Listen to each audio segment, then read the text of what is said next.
اور پھر حضرت موسیٰ علیہ السلام کے حضور حاضر ہو کر دعا کی، درخواست کرنے لگے اور ایمان لانے کا عہد دینے لگے۔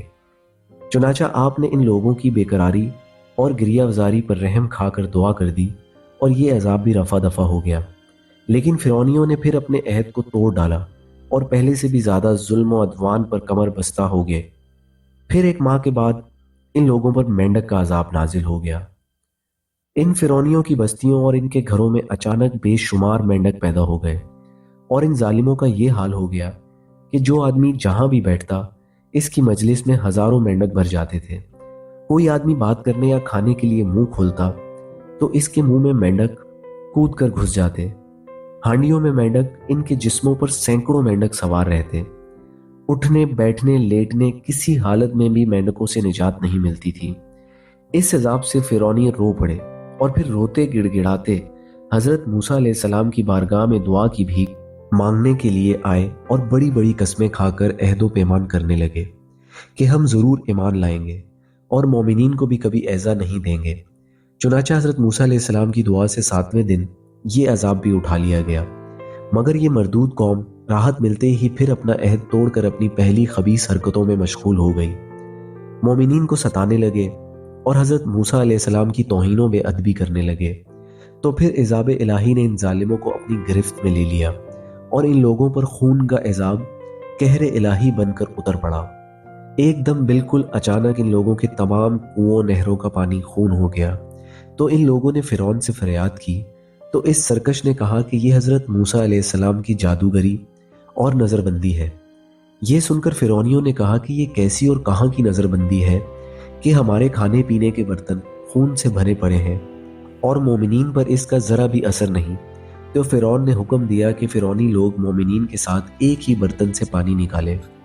مگر خدا کی شان کے مومنین اسی برتن سے پانی نکالتے تو نہایت ہی صاف و شفاف اور شیریں پانی نکلتا، اور فرعونی جب اسی برتن سے پانی نکالتے تو تازہ خالص خون نکلتا۔ یہاں تک کہ فرعونی لوگ پیاس سے بے قرار ہو کر مومنین کے پاس آئے اور کہا کہ ہم دونوں ایک ہی برتن سے ایک ہی ساتھ منہ لگا کر پانی پئیں گے، مگر قدرت خداوندی کا عجیب جلوہ نظر آتا۔ ایک ہی برتن سے ایک ساتھ منہ لگا کر دونوں پانی پیتے تھے، مگر مومنین کے منہ میں جو جاتا وہ پانی ہوتا تھا اور فرعون والوں کے منہ میں جو جاتا وہ خون ہوتا تھا۔ مجبور ہو کر فرعون اور فرعونی لوگ گھاس اور درختوں کی جڑیں اور چھالیں چبا چبا کر چوستے تھے، مگر اس کی رطوبت بھی ان کے منہ میں جا کر خون بن جاتی تھی۔ غرض فرعونیوں نے پھر گڑ گڑا کر حضرت موسیٰ علیہ السلام سے دعا کی درخواست کی تو آپ نے پیغمبرانہ رحم و کرم فرما کر پھر ان لوگوں کے لیے دعائے خیر فرما دی۔ تو 7ویں دن اس خونی عذاب کا سایہ بھی ان کے سروں سے اٹھ گیا۔ الغرض ان سرکشوں پر مسلسل 5 عذاب آتے رہے اور ہر عذاب 7ویں دن ٹلتا رہا، اور ہر 2 عذابوں کے درمیان 1 ماہ کا فاصلہ ہوتا رہا۔ مگر فرعون اور فرعونیوں کے دلوں پر شقاوت و بدبختی کی ایسی مہر لگ چکی تھی کہ پھر بھی وہ ایمان نہیں لائے اور اپنے کفر پر اڑے رہے اور ہر مرتبہ اپنا عہد توڑتے رہے، یہاں تک کہ اللہ تعالیٰ کے قہر و غضب کا آخری عذاب آ گیا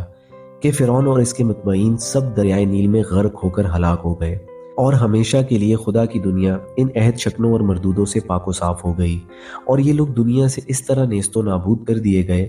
کہ روئے زمین پر ان کی قبروں کا نشان بھی باقی نہیں رہ گیا۔ قرآن مجید نے ان مذکورہ بالا 5 عذابوں کی تصویر کشی ان الفاظ میں فرمائی ہے۔ ترجمہ: تو بھیجا ہم نے ان پر طوفان اور ٹڈی اور گھن یا کلنی یا جوئیں اور مینڈک اور خون، جدا جدا نشانیاں، جو انہوں نے تکبر کیا، اور وہ مجرم قوم تھی، اور جب ان پر عذاب پڑتا کہتے اے موسیٰ ہمارے لیے اپنے رب سے دعا کرو اس عہد کے سبب جو اس کا تمہارے پاس ہے، بے شک اگر تم ہم پر سے عذاب اٹھا دو گے تو ہم ضرور تم پر ایمان لائیں گے اور بنی اسرائیل کو تمہارے ساتھ کر دیں گے۔ پھر جب ہم ان سے عذاب اٹھا لیتے ایک مدت کے لیے جس تک انہیں پہنچنا ہے، جب ہی وہ پھر جاتے تو ہم نے ان سے بدلہ لیا تو انہیں دریا میں ڈبو دیا، اس لیے کہ ہماری آیتیں جھٹلاتے اور ان سے بے خبر تھے۔ دوستو، عہد شکنی یعنی وعدہ خلافی اور اللہ کے نبیوں کی تکذیب و توہین کتنا بڑا اور ہولناک جرم عظیم ہے کہ اس کی وجہ سے فرعونیوں پر بار بار عذاب الہی قسم قسم کی صورتوں میں اترا، یہاں تک کہ آخر میں وہ دریا میں غرق کر کے دنیا سے فنا کر دیے گئے۔ لہٰذا ہر مسلمان کو عہد شکنی اور سرکشی اور گناہوں سے بچتے رہنا لازم ہے کہ کہیں بدعمالیوں کی نحوستوں سے ہم پر بھی قہر الہی عذاب کی صورت میں نہ اتر پڑے۔ حضرت موسیٰ علیہ السلام کا صبر و تحمل اور ان کی رقیق القلمی بلا شبہ انتہا کو پہنچی ہوئی تھی کہ بار بار عہد شکنی کرنے والے اپنے دشمنوں کی آہ و فغان پر رحم کھا کر ان کے عذاب کو دفع کرنے کی دعا فرماتے رہے، اور اس سے معلوم ہوا کہ قوم کے ہادی اور ان کے پیشوا کے لیے صبر و تحمل اور عفو و درگزر کی خصلت انتہائی ضروری ہے، اور علماء کرام کی جو حضرات انبیاء کرام علیہ السلام کے نائبین ہیں، ان کے لیے بے حد لازم و ضروری ہے کہ وہ اپنے مخالفین اور بدخواہوں سے انتقام کا جذبہ نہ رکھیں، بلکہ صبر و تحمل کر کے اپنے مجرموں کو بار بار معاف کرتے رہیں، کہ یہ حضرت موسیٰ علیہ السلام کی مقدس سنت بھی ہے، اور ہمارے نبی آخر الزمان صلی اللہ علیہ وآلہ وسلم کا تو یہ ایک بڑا ہی خاص اور خصوصی طرح امتیاز ہے کہ آپ نے کبھی بھی اپنی ذات کے لیے اپنے دشمنوں سے کوئی بھی انتقام نہیں لیا،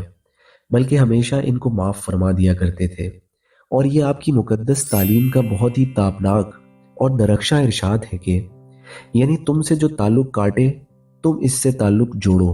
اور جو تم پر ظلم کرے اس کو معاف کر دو، اور جو تمہارے ساتھ برا برتاؤ کرے تم اس کے ساتھ اچھا سلوک کرو۔ خدا حافظ۔